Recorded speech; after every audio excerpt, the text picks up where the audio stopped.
mardi 23 février 2021 mbokk yeeg xarit yi ñuy seetaan ñu ngi fii ak yéen ci stade Lat Dior bu Thiès dikkaat fii ak mbégte tey ci match bu am solo boo xam ne Teungueth FC war nañu ko football ci loo xam ne moo jëm deuxième journée Ligue africaine des champions mu nekk match bu am solo boo xam ne ñu ngi koy football ak équipe bu mag mu di Zamalek bu Égypte. Zamalek nag buñ ko tuddee kenn dootu ko présenté ndax équipe bu mag la bu nekk Égypte plusieurs fois champion national mais également compétition bi nga xam ne ñu ngi koy football remporté na ko lu bëri yoon mu di Ligue africaine des champions di équipe bu mag boo xam ne Teungueth FC moom la fas yéene dajel fi ak ay simili yu néew ci li nga xam ne moom moo ñeel deuxième journée bu poule bi nga xam ne ci la ñu bokk ñoom waa Teungueth yi ñu war a nag relancer wu ginnaaw défaite boo xam ne am nañ ko ci seen première journée fële ca Tunis seen diggante ak Espérance ci score bu 2-1 ñi nga xam ne nag ñooy waa Teungueth yi jamono ji ñoo mujj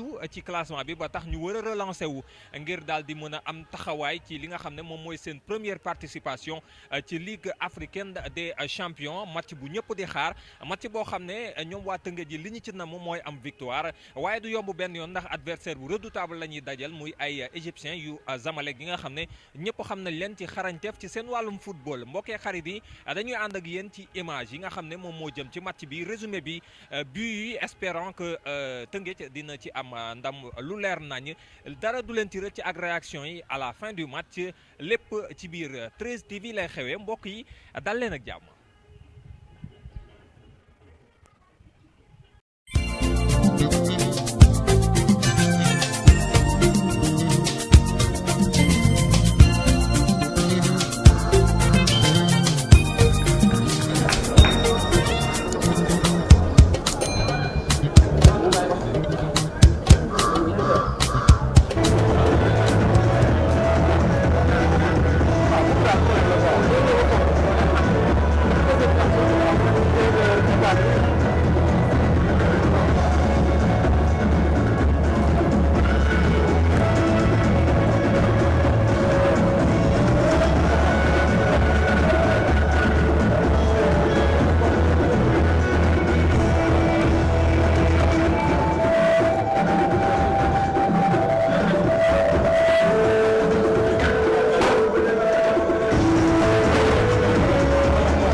Attention. Accélération, très dangereux. Accélération, cette passe, pas de hors-jeu. Qui va effectuer cette touche, une longue touche dans la surface de réparation. Qu'est-ce que ça va trouver? Oh là là. Un corner, le deuxième pour les Rufisquois. Ce corner beauté. Attention à cette remise. Que les joueurs de Teungueth FC pour prendre quelques consignes du banc. Ici, dans l'entrée du stade de Lat Dior de Thiès. Muntarou Baldé qui fait un centre. Tête! Quand les Égyptiens avaient le ballon. Et récupération de ballon pour les Égyptiens qui vont accélérer comme toujours quand ils récupèrent le ballon. Transition rapide. Attention, ce ballon est dangereux. Heureusement, retour pour Muntarou Baldé. Heureusement pour Teungueth.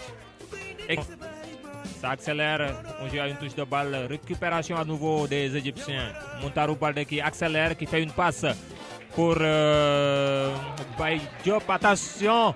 Attention qui entre dans la surface de réparation. Une passe en retrait. Une talonnade. Oh là là.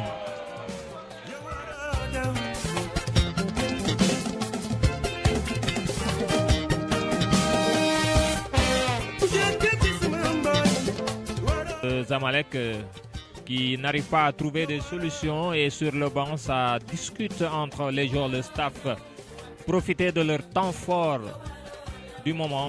Centre.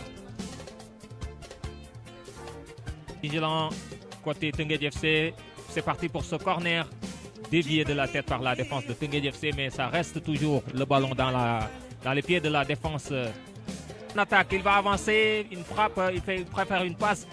Belle combinaison. Heureusement, la défense de Teungueth veille au grain, mais c'est toujours dans les pieds de la défense. Cette frappe déviée.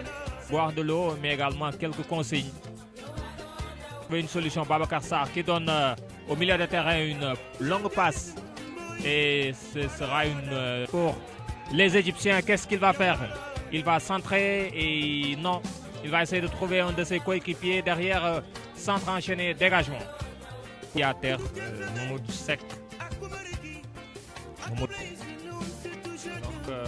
Babacar Sarr qui avance dans le milieu de terrain, superbe passe, 1, 2, 3.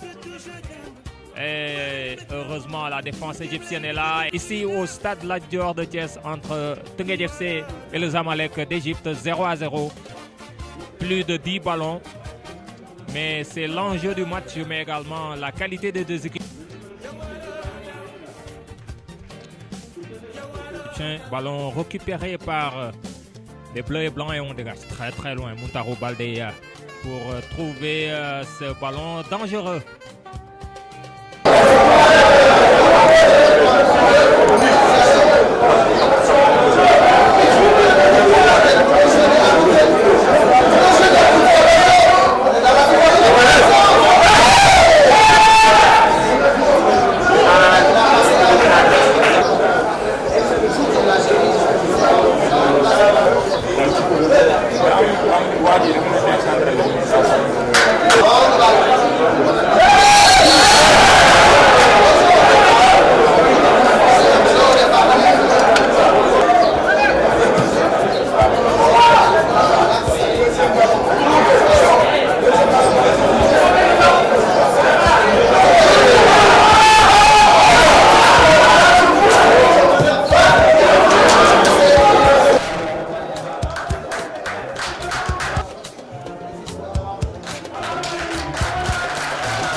les néophytes dans cette compétition. Engranger déjà le premier point, c'est bien. Ça montre qu'on peut tenir la dragée haute aussi aux autres équipes de la poule. Et c'est à l'image du premier match qu'on a perdu malheureusement, mais qu'on aurait pu aussi gagner. Et ça pousse à continuer à travailler. Il reste encore 4 matchs. On va essayer de voir avec vraiment cette équipe jusqu'où on peut aller dans les phases de groupe. Parce que c'est un début, il faut savoir prendre ce qu'il y a à prendre, continuer à travailler, faire confiance à nos jeunes qui vont engranger de l'expérience au fil de la compétition. Et je pense que la première victoire n'est pas loin pour Teungueth. Comme je l'ai dit tout à l'heure aux joueurs dans le vestiaire, on aurait pu gagner vu les situations que nous avons eues, mais qu'on aurait pu aussi perdre à la dernière minute par rapport à la dernière situation de l'adversaire. Maintenant, je sais que ça a été difficile par rapport à ce que j'ai demandé aux joueurs dans la répétition des efforts sous cette chaleur. Ce n'est pas toujours évident. Ce qui fait qu'il y a beaucoup de joueurs, je pense, aujourd'hui qui n'ont pas joué à leur vrai niveau. Après, il y en a qui sont sortis sur blessure, ça nous a aussi handicapés. Mais l'idée déjà au départ, c'était d'avoir le monopole du ballon dans la zone médiane, parce que je sais que c'est une zone aussi où ils ont beaucoup de joueurs très très bons. Donc il fallait voilà, qu'on inverse en tout cas le rapport de force avec le renforcement du milieu. Parce que j'avais demandé à Djibril Silla et pas Ousmane Sakho d'être vraiment des joueurs intérieurs à côté de Baïdibi, plus les deux récupérateurs, ça allait nous faire 5 joueurs à l'intérieur. Mais comme je l'ai dit, tout au début du match, j'ai vu que voilà, ils sont partis très rapidement s'installer dans les zones où ils ont l'habitude de jouer. Ce qu'on a essayé de corriger en deuxième mi-temps, mais ce que je leur ai reproché, c'est surtout voilà, leur capacité à courir sans le ballon. Ce qu'ils n'ont pas fait parce qu'ils voulaient tous le ballon dans les pieds. Ils appréhendaient les efforts. Maintenant, voilà, il faut tirer les enseignements parce que je pense qu'il y a eu de bonnes choses. Ça nous fait un point. Voilà, ça commence. Après, on reçoit le troisième match où il faut, je pense, impérativement gagner. J'aimerais tout d'abord commencer par féliciter les joueurs des deux équipes parce qu'ils ont quand même été très braves et très courageux de se donner à fond sous une telle chaleur parce qu'il faisait très chaud lors de ce match. Donc ils ont donné tout pour pouvoir terminer cette rencontre-là. Et à ce titre, je tenais à féliciter l'ensemble des 22 acteurs du match. Nous avons créé plus d'occasions, nous avons eu plus d'occasions dans ce match. Et si vous avez bien remarqué, notre gardien n'a quasiment pas eu à beaucoup travailler cet après-midi. Et donc, nous pensions que nous méritions de gagner cette partie. Après tous les efforts que mes joueurs ont fournis aujourd'hui, je peux être satisfait. Nous repartons avec des résultats positifs. Et ma conviction, c'est que dans nos prochaines sorties, nous allons être encore meilleurs, notamment gagner des points, y compris lors du match retour contre le Teungueth FC que nous recevrons au Caire. Nous pensons pouvoir récupérer les points de la victoire lors de ce match retour.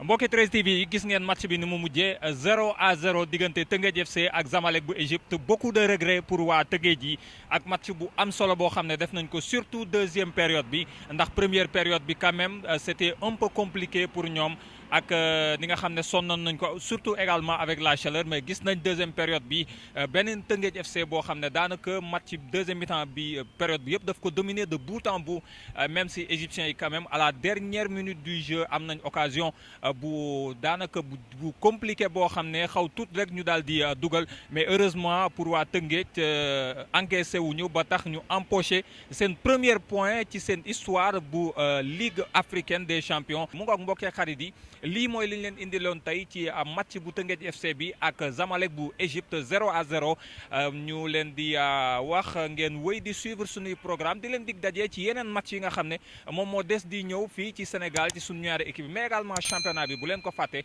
mu ngi ñëw weekend bii di ñëw ak ay match yu am solo yoo xam ne dara du leen ci rëcc ci biir 13TV mbokkeek xarit yi jaa ngeen jëf